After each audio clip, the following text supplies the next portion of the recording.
সেদিন কেউ কাউকে চিনবে না। তুমি কে, কোথায় ছিলা তুমি, তোমার বাবার অবস্থা কি ছিল, তোমার মায়ের অবস্থা কি ছিল, তুমি হুজুর কিনা, তুমি বক্তা কিনা, তুমি খতিব কিনা, তুমি আলেম কিনা, তুমি কে ছিলা, তুমি বড় আলেম, তুমি বড় লিডার, তুমি বড় পয়সাওয়ালা। সেদিন কিন্তু কবর কাউকে চিনবে না ভাই। দুই পাশের মাটিটা যখন চাপ দিবে, এক পাশের হাড্ডিগুলো আর এক পাশে ঢুকে যাবে, হাড্ডিগুলো মচমচ করে ভেঙে যাবে, মানুষ চিৎকার করবে বাঁচাও বাঁচাও করে।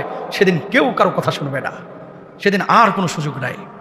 মৃত্যুর পর প্রথম ঘাটটি হচ্ছে কবর। আর কবরের মধ্যে যে তিনটি কারণে সবচেয়ে বেশি আজব হয় তা আমরা হুজুরের মুখ থেকে ভিডিওর মাধ্যমে শুনব। চলুন সেই তিনটি কারণ কি তা আমরা জেনে নেই। কবরের প্রথম রাত হচ্ছে বড় ভয়াবহ রাত। এই রাতটা যদি পার পান তাহলে দেখেন ওসমান রাদিয়াল্লাহু তাআলা কি বলতেন, মা রাআইতু মানজারান কাত্তুন ইল্লা ওয়াল কবরু আফদাউ মিনহু। আমি এমন কোনো দৃশ্য দেখিনি যা কবরের দৃশ্যের চাইতে অধিক ভয়াবহ। মানে ওসমান বলতেছেন পৃথিবীর বুকে সাপ দেখে আমরা ভয় পাই, আগুন দেখে আমরা ভয় পাই, আমরা পানি দেখে ভয় পাই, ঝড় দেখে ভয় পাই, সাইক্লোন দেখে ভয় পাই, এর চাইতেও বড় ভয়াবহ হচ্ছে কবরের প্রথম রাত। আল্লাহু আকবার। আহা, এই রাতটা কেমন রাত হবে একটু কল্পনা করেন। এই যে মোবারক সাহেবকে রাখা হলো, আরেকজনকে রাখা হলো, আব্দুল করিমকে রাখা হলো, আব্দুল মজিদকে কবরে রাখা হলো, আপনাকে আমাকে রাখা হবে। প্রতিদিন আপনি রাত্রিবেলায় 9টায় ভাত খান, প্রতিদিন আপনি এসার সময় নামাজ পড়েন, প্রতি রাত আপনি রাত্রিবেলায় মোবাইল টিপেন ঘন্টার পরে ঘন্টা। যেদিন আপনাকে কবরে রাখা হবে আপনার রূহটা কিন্তু ওই সময়গুলো বুঝতে পারবে, মনটাই চাইবে যে যাই দৌড় দিয়ে নামাজটা পড়ি। কিন্তু দেখবেন রূহ সিগন্যাল দিচ্ছে, হাত আর নড়তেছে না, রূহ সিগন্যাল দিচ্ছে বুকটা আর সরছে না, রূহ সিগন্যাল দিচ্ছে চোখটা আর খুলছে না, রূহ সিগন্যাল দিচ্ছে পেটের মধ্যে আর কোনো খাবার আসছে না, রূহ সিগন্যাল দিচ্ছে কিন্তু পাটা নাড়াতে পারছে না। একটু চোখটা বন্ধ করেন, সবাই চোখটা বন্ধ করেন, একটু কল্পনা করেন যে আপনার মনে যাচ্ছে আপনি দাঁড়াবেন, দাঁড়াতে পারছেন না, আপনার মনে যাচ্ছে নামাজ পড়বেন, আপনি পারছেন না, মনে যাচ্ছে প্রচণ্ড গরম, আহা আর সহ্য হচ্ছে না, দেখতে পাচ্ছেন আপনার চামড়াগুলো পচে পচে পোকা ধরে যাচ্ছে, আপনার গোশত খুলে যাচ্ছে, আপনার মাথাটা ফেটে যাচ্ছে, মগজগুলো বের হয়ে যাচ্ছে, আর পোকাগুলো এসে আপনার দেহটাকে ভক্ষণ করতেছে। সে সময় আপনার অবস্থাটা কি হবে? সে সময় আমি রহমানের কি হবে? সে সময় আমি স্বপনের কি হবে? আমি আলমের কি হবে? আমি মসজিদের কি হবে? আমি জামানের কি হবে? আমি কালামের কি হবে? কি হবে? এই পরিস্থিতিতে আপনাকে পড়তে হবে ভাই, এই পরিস্থিতিতে আমাকে পড়তে হবে, প্রত্যেকটা মানুষকে কিন্তু পড়তে হবে। প্রিপারেশনটা কতটুকু আছে একটু রিয়ালাইজ করেন, জীবনটাকে ফিল করেন, অনুভব করেন। মানুষ মারা যাওয়ার পরে ঠিক প্রথম রাতেই সবাই চোখ খোলেন, দেখেন প্রথম রাতে এই জিনিসগুলো ফিল করবে যে এখন তো আমার নামাজের টাইম হয়েছে, কিন্তু আর পারবে না, এখন তো আমার মোবাইলটা কই, হাত আর নড়বে না, মানুষ কিন্তু এগুলো ফিল করবে।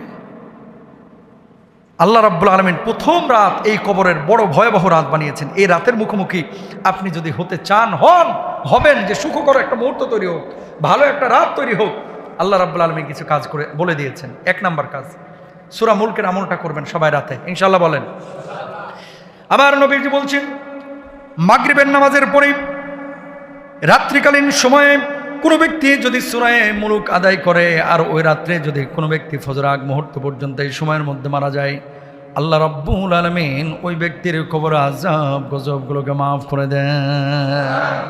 সুবহানাল্লাহ। 2 নম্বর, আপনি যখন নামাজ পড়বেন এই নামাজ আপনার জন্য সাথী হবে, বাতি হবে।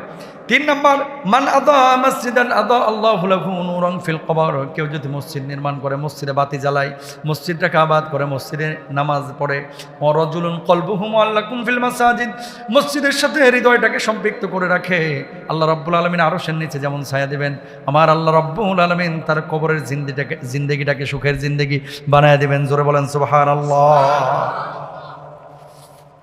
তাহলে নামাজ ঠিক রাখতে হবে, সূরা মুলুক পড়তে হবে, মানুষকে কষ্ট দেওয়া যাবে না।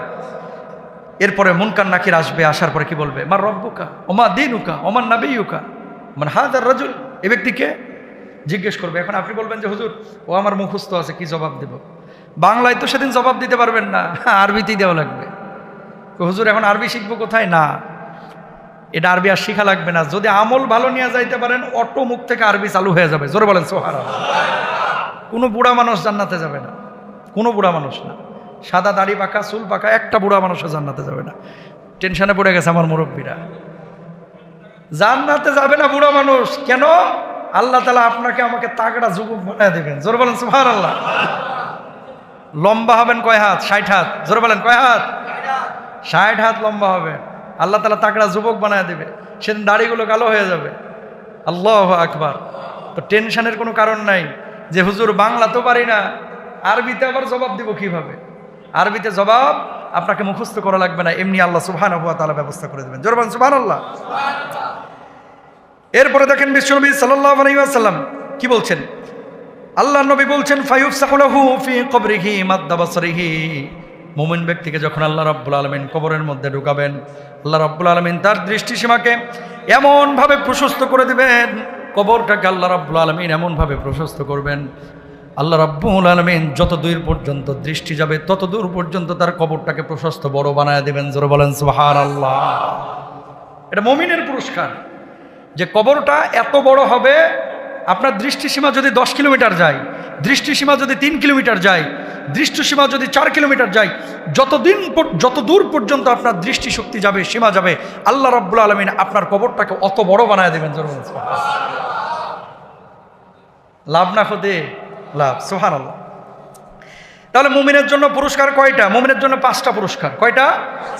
যার নামাজ ঠিক আছে, যে হারাম খায় না, যে মানুষকে কষ্ট দেয় না, যে মানুষের সাথে বেঈমানি গাদ্দারি করে না, যে মানুষের উপর জুলুম করে না, অন্যায় করে না, যে আল্লাহর বিধান অনুযায়ী জীবনযাপন করে, মুমিনের জন্য কবরের নিয়ামত হচ্ছে 5টা। 1 নম্বর হচ্ছে সে মুমিনের জন্য কবরটা প্রশস্ত হবে। 2 নম্বর হচ্ছে জান্নাতের সুবাস আসবে। 3 নম্বর হচ্ছে জান্নাতের দরজা খুলে দেওয়া হবে। 4 নম্বর হচ্ছে সুন্দর চেহারার একজন ব্যক্তি আসবে যাকে জান্নাতের সুসংবাদ দিবে। আর এরপরেরটা হচ্ছে কিয়ামত দ্রুত হওয়ার আকাঙ্ক্ষা করবে। যারা নাজ নিয়ামতগুলো কবরের মধ্যে পাবে বা জান্নাতি পরিবেশে থাকবে, এরা আকাঙ্ক্ষা করবে আল্লাহ কিয়ামতটা দ্রুত করে দাও, যাতে করে আমি মানে চূড়ান্ত জান্নাতে আমি আমার পুরস্কারটা পেয়ে যাই, আল্লাহর দিদার লাভ করতে পারি। জোরে বলেন সুবহানাল্লাহ। এরপরে কাফের বেঈমান যারা পাপিষ্ঠ, এদের কবরের অবস্থাটা কি হবে একটু খেয়াল করেন। যারা কাফের বেঈমান পাপিষ্ঠ, এদের অবস্থাটা কি হবে? আহা হা হা লা Adori, high high high high, আমি তো জানতামই না যে কত কবরটা এত বড় ভয়াবহ জায়গা। দুনিয়াতে কিন্তু সুযোগ আছে, একটা মামলায় ফেসে গেলে আপিল করা, হাইকোর্টে যাওয়া, উচ্চ আদালতে যাওয়া।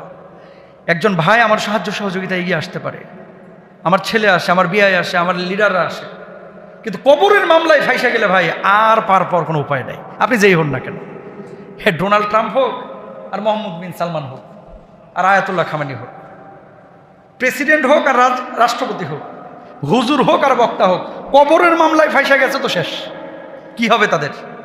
আহা ফায়ুযায়্যিকু আলাইহি কবরুহু হাত্তা তাখতালিফা ফীহি আদলাহু, যে তার কবর এত সংকুচিত করা হবে যে তার পাঁজরগুলো একটা আরেকটার সাথে হাড়গুলো মড়মড় করে ঢুকে যাবে। আল্লাহু আকবার। কবর হচ্ছে এটা। সেদিন কেউ কাউকে চিনবে না। তুমি কে? কোথায় ছিলা তুমি? তোমার বাবার অবস্থা কি ছিল? তোমার মায়ের অবস্থা কি ছিল? তুমি হুজুর কিনা? তুমি বক্তা কিনা? তুমি খতিব কিনা? তুমি আলেম কিনা? তুমি কে ছিলা? তুমি বড় আলেম, তুমি বড় লিডার, তুমি বড় পয়সাওয়ালা। সেদিন কিন্তু কবর কাউকে চিনবে না ভাই। দুই পাশের মাটিটা যখন চাপ দিবে, এক পাশের হাড্ডিগুলো আর এক পাশে ঢুকে যাবে, হাড্ডিগুলো মচমচ করে ভেঙে যাবে, মানুষ চিৎকার করবে বাঁচাও বাঁচাও করে। সেদিন কেউ কারো কথা শুনবে না, সেদিন আর কোনো সুযোগ নাই। এই জন্যই ওমর রাদিয়াল্লাহু তাআলা আনহু, আলী রাদিয়াল্লাহু তাআলা আনহু বারবার বলতেন, ওমর রাদিয়াল্লাহু তাআলা আনহু বলতেন, মুতু ক্বাবলা আন তামুত, মরার আগে একবার মইরা দেখো। অনেক ব্যস্ত আপনারা, অনেক বিজি, সব শেষ হয়ে যাবে ভাই, সব শেষ। এগুলো সেকেলে কথা না, হুজুরের কথা না। মাঝে মাঝে কবরস্থানে যাবেন, নিরিবিলি একেবারে বসে থাকবেন, নিজেকে ভিখারির মতো। কিসের মতো? ভিখারির মতো বসে থাকবেন।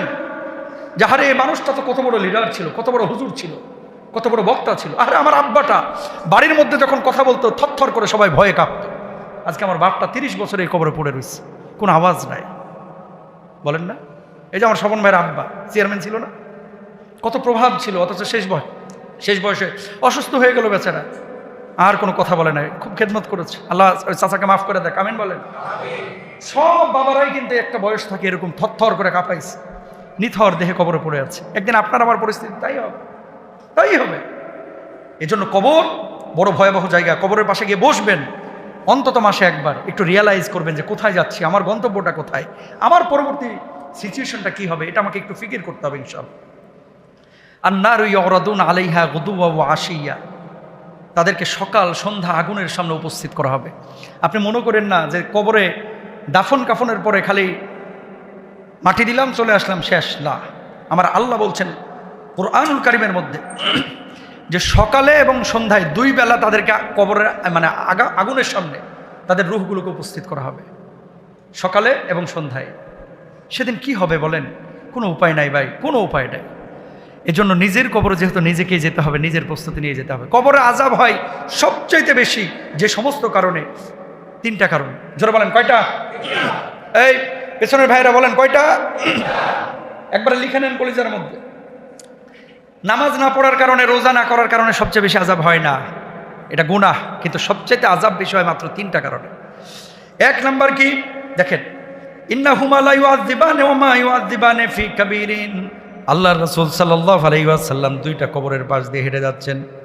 আল্লাহর নবী বললেন এই 2টা কবর আযাব হচ্ছে কানা লা ইস্তাতিরু মিন বাউলিহি। এক ব্যক্তির কবর আযাব হচ্ছে একটা কারণ, সেটা হচ্ছে সে পেশাব করার পরে পরিপূর্ণভাবে পবিত্র হতো না। জোরে বলেন নাউযুবিল্লাহ। পেশাব করার পরে পরিপূর্ণভাবে পবিত্র হতো না, 1 নাম্বার কারণ। বুঝলেন? এখানে যারা আছেন, যারা ঢিলা কুলুপ ব্যবহার করেন, আপনাদেরকে ওয়েলকাম, আলহামদুলিল্লাহ। কিছু মানুষ আছেন যারা এত তাড়াহুড়া করে পেশাব করেন, কুলুপ নেন না, পানিও ব্যবহার করেন না। দাঁড়ানোর পরে 2-3 ফোঁটা পেশাব কিন্তু আপনার লুঙ্গিতে লাগে, প্যান্টে লাগে। আপনি মনে করছেন যাক নামাজের আগে চেঞ্জ করে ফেলবো। ইসলাম বলে না, তুমি এটা করতে পারবা না, নিষেধাজ্ঞা আছে। ইসলাম কি বলে? যতক্ষণ পর্যন্ত পেশাব পরিপূর্ণ পবিত্র না হচ্ছ ততক্ষণ পর্যন্ত তুমি ঢিলা কুলুপ নাও অথবা নিচে বসে থাকো, ঝাড়াঝাড়ি করো, পরিষ্কার হও, তারপরে উঠো। এটা হচ্ছে ইসলামের বক্তব্য। এখন নবীজিকে জিজ্ঞেস করলো, ইয়া রাসূলুল্লাহ, আপনি হেঁটে যাচ্ছেন অথচ তার কবরে আযাব হচ্ছে, কি কারণে আযাবটা হচ্ছে? নবীজি বললেন বড় কোনো অপরাধের কারণে না, শুধু পেশাব করে দাঁড়ায় যাইতো, পেশাবের ছিটা তার নাপাকি এই যে শরীরে লাগতো, কাপড়ে লাগতো, আল্লাহ তাআলা এই কারণে কবরে সবচাইতে বেশি আযাব দেন। জোরে বলেন নাউযুবিল্লাহ। 1 নাম্বার। 2 নাম্বার, নবীজি বললেন কানা ইয়ামশি বিন নামিমাতি। আরেকটা কবরে কেন আযাব হচ্ছে? আল্লাহর হাবিব বিশ্বনবী সাল্লাল্লাহু আলাইহি ওয়াসাল্লাম বললেন ওর কবরে আযাব হওয়া এটাও বড় কোনো অপরাধের কারণে না। ওই ব্যক্তি চগলখড়ি করতো, মানুষের মধ্যে কথা লাগাইতো, আর একজনের মধ্যে 2 জনের মধ্যে ঝামেলা পাকায় দিত। আল্লাহ রাব্বুল আলামিন এই জন্য এই চগলখড়ের বড় শাস্তি দিয়েছেন। জোরে বলেন নাউযুবিল্লাহ। এজন্য 2 জনের মধ্যে যদি ঝামেলা হয় মিটায় দেওয়ার চেষ্টা করবেন। এর কথা ওরে, ওর কথা ওরে, ওর কথা ওরে, ওর কথা ওরে, সম্পূর্ণরূপে হারাম। কত মারাত্মক হাদিস দেখছেন? বুখারী হাদিস, কিন্তু বিশুদ্ধ হাদিস। আল্লাহর নবী বলছে 1 নাম্বার পেশাবের কারণে বেশি আযাব হয়, 2 নাম্বার হচ্ছে চগলখড়ির কারণে বেশি আযাব হয়। আর আমাদের চায়ের দোকানগুলো তো চগলখড়ির পাওয়ার হাউস। কথা বলেন না কেন?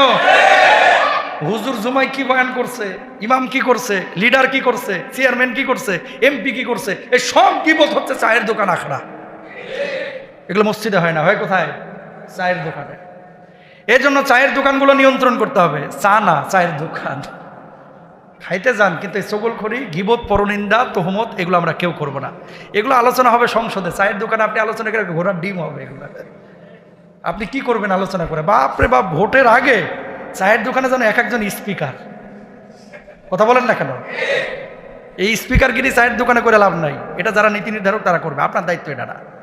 আপনি চায়ের দোকানে যাচ্ছেন, চা খায় আপনি মসজিদে চলে আসেন, ইনশাল্লাহ বলেন না? আর এই ছেলে মেয়েরা যে ফুটবল খেলা দেখতেছে, অনেকে যাই খেলা দেখতে চিপাই বৈশা ডলে। কথা না কেন? যাই খেলা দেখতে চিপাই বৈশা ডলে, ডলার পর আস্তে করে মুখে মারে। বি কেয়ারফুল থাকেন। এই নেশাগুলো কিন্তু ছোট থেকেই হয়, বড় থেকে ডাইরেক্ট কিন্তু প্রথমে বোতল খায় না। নেশাগুলো ছোট থেকেই কিন্তু আস্তে আস্তে আস্তে আস্তে শিখে। দুঃখ লাগে, বাংলাদেশে এগুলো শুরু হইলো কিভাবে?